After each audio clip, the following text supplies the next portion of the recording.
How do the Seattle Mariners now compare to the rest of the American League contenders? So I'm looking at the contenders here. So the team that acquired the most players, I believe, was the Orioles. And outside of the Mariners, I would say the Orioles added the most impact. Zach Eflin's a real starter. They traded with the Phillies. They got Pache to play center. They got Trevor Rogers. They added a lot of volume to their roster. Eloy. Yeah, Eloy, yep. Added Eloy. They added Gregory Soto as well. How's Soto doing this season? Is he doing well? I don't think so. Okay. Well, I remember he's had good seasons in the past, and he's got pretty electric stuff. So the Orioles, they added the most volume. I think outside of the Mariners, the best player that was added is either Zach Eflin of the Orioles or Jazz Chisholm of the Yankees, and both address a need. The Orioles needed a starter. They were in the Skubal rumors for a while. They ended up getting Zach Eflin, which is still a very good starter. And the Yankees got Jazz Chisholm. Their lineup needed another bat, and they got a pretty good, malleable, athletic, multi-positional one with a decent amount of upside. That's kind of how I look at it. Do you have any instant takeaways from the rest of the league? I mean, I thought a lot of teams bought. A lot of teams did get better, but not as much better as the Mariners did. For sure. The Jazz Chisholm one still kind of hurts. Maybe it was never going to happen for the Mariners, but that would have been the third bat you could have acquired where we could have given him an A for this deadline, especially because he's versatile. But it is what it is. I guess the trade lined up better with the Yankees. In terms of the contenders, the Orioles are the best team in the American League. They might be the best team in baseball. So I think it's fair to say that even after the Mariners doing what they did at this deadline, the Orioles are still ahead of them. They are definitively better than the Mariners, and it's going to take a really, really dominant performance from their starting pitching across a series to beat the Orioles in the playoffs. But you look at everybody else, the Yankees entering today, since June are 22 and 26. The Yankees have not been very good. That's been well documented. There's jokes going around right now that they have two bats on their whole team. Aaron Judge and Juan Soto. Luis Severino. Good ones. Yeah, two really good ones. Two maybe the two best in the league. But Luis Severino's out here making jokes that they only have two bats and essentially nobody else is doing anything. They haven't played that great since June. Garrett Cole isn't pitching well. Rotation has questions. Their bullpen's starting to crumble. Clay Holmes has totally come back down to earth. I don't see, the Yankees.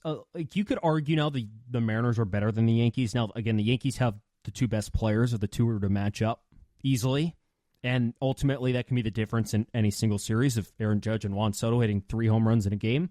But, yeah, I don't know if I'd feel that the Yankees certainly got better, but I still think the Mariners have a better roster than the Yankees do. The other contenders, we see how the Mariners match up with the White Sox. They're not a contender. The Red Sox right now, they added volume, not a whole lot of impact. I mean, one of their acquisitions at this deadline was James Paxton, technically, even though he got DFA'd, and Pax looked just like someone who got DFA'd today. So, the Red Sox are, they're fine. They're fine. You could, again, argue the Mariners have a better roster than they do, but the Red Sox have, at times, they played about even this year. They split the first series of the season. They split this series so far. What's beneficial? The AL Central teams in just on-brand fashion, just refusing to add payroll to improve their teams. Refusing. The Twins only just as the deadline was running out, acquired Trevor Richards for their team, and they said that what they added Lane Thomas. Twins? You said that mixed up? Oh, sorry. You said the Twins. I thought you said the Guardians. My bad. No, I was going to get to the Guardians. Okay, Twins. So the Twins, who I see a lot of people online saying the Twins do need to add something, but they legitimately could not add any payroll. In fact, they might have. The idea was out there that they would have had to trade Max Kepler, or could have made that an option to trade Max Kepler so they could go acquire somebody else to improve their team. I think that's just bonkers at a trade deadline. No, yeah, sorry, the payroll's still staying exactly the same.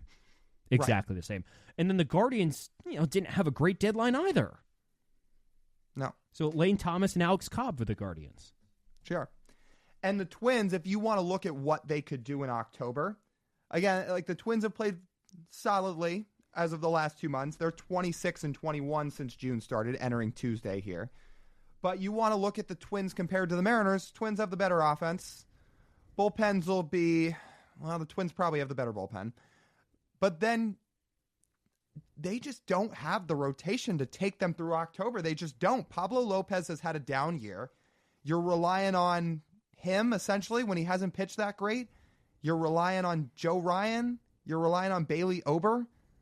That's not a World Series AL pennant contending rotation. It's just not. And it certainly doesn't stack up with the Mariners rotation.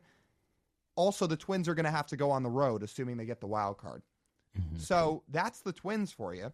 They are not far and away better than the Mariners. They'd probably match up fairly evenly.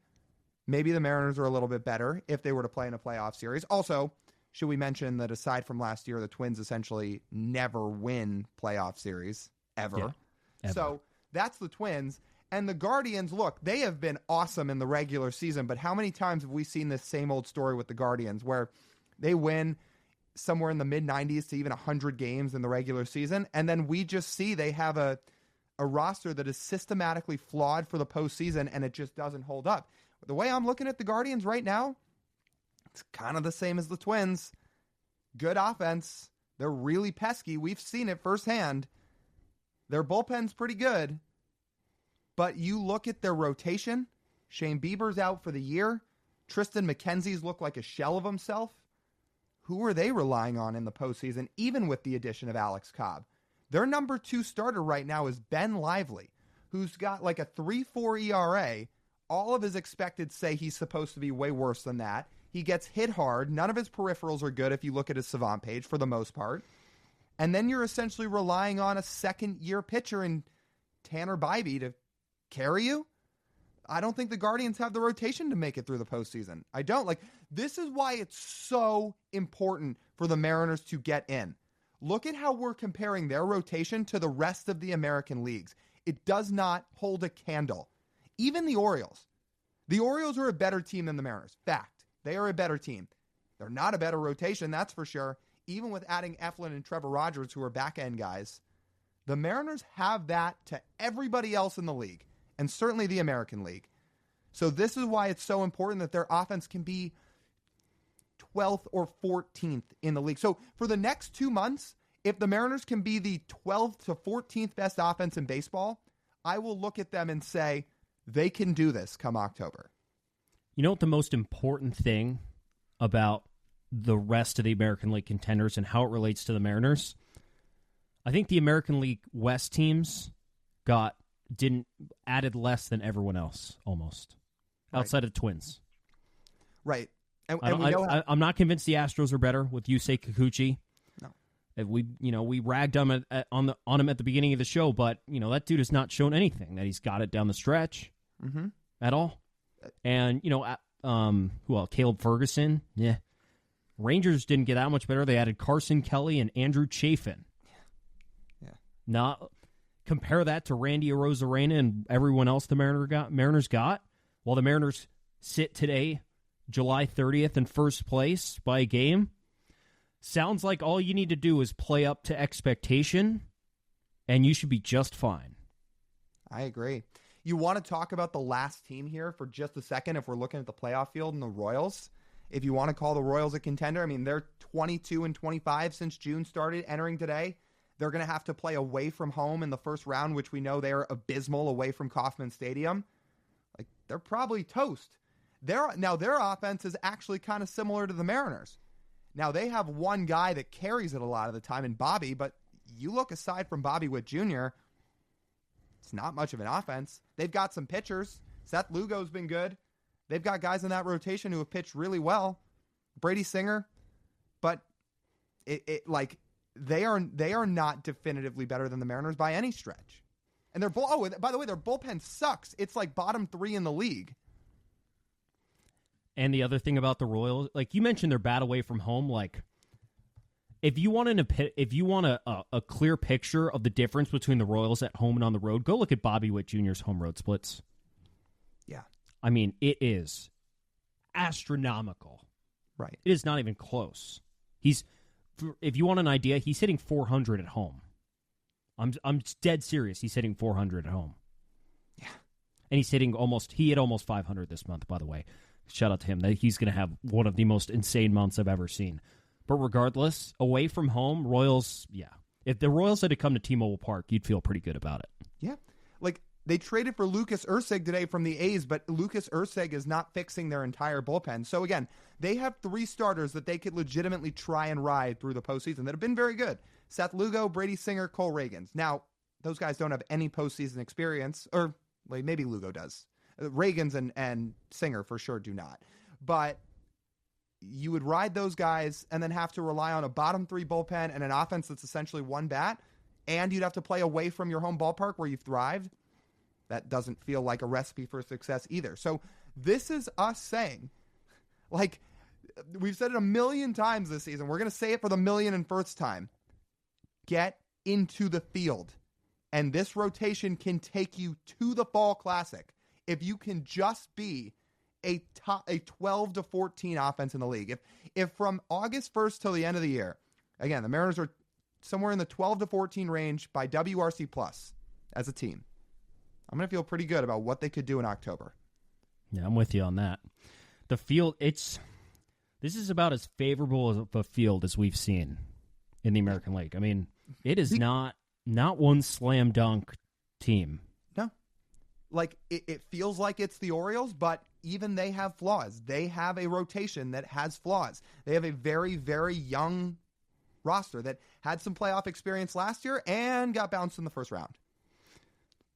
If you want the idea of what I think of a slam dunk team, the 22 Astros were a slam dunk team. Mm-hmm. That team they were pretty unbelievably good. And that team does not exist in this field. Had the Mariners won that series against the Astros, which for as inevitable and dominant as that 22 Astros team was, the Mariners could have swept the Astros just as easily as the Astros swept the Mariners. Each of those 3 games, as everybody knows, were that close. And had the Mariners done that, I think they get to the World Series that year. I don't think that 22 Yankees team really stands in the way, to be honest. They didn't have the pitching. And that team, that Astros type team does not exist. The 2024 Orioles are not the 2022 Astros by any means. So they can do this thing. It's really a shame they could not get one more really impactful batter. We'd be feeling great right now. But if they can play to expectations the rest of the way, they could really set themselves up well.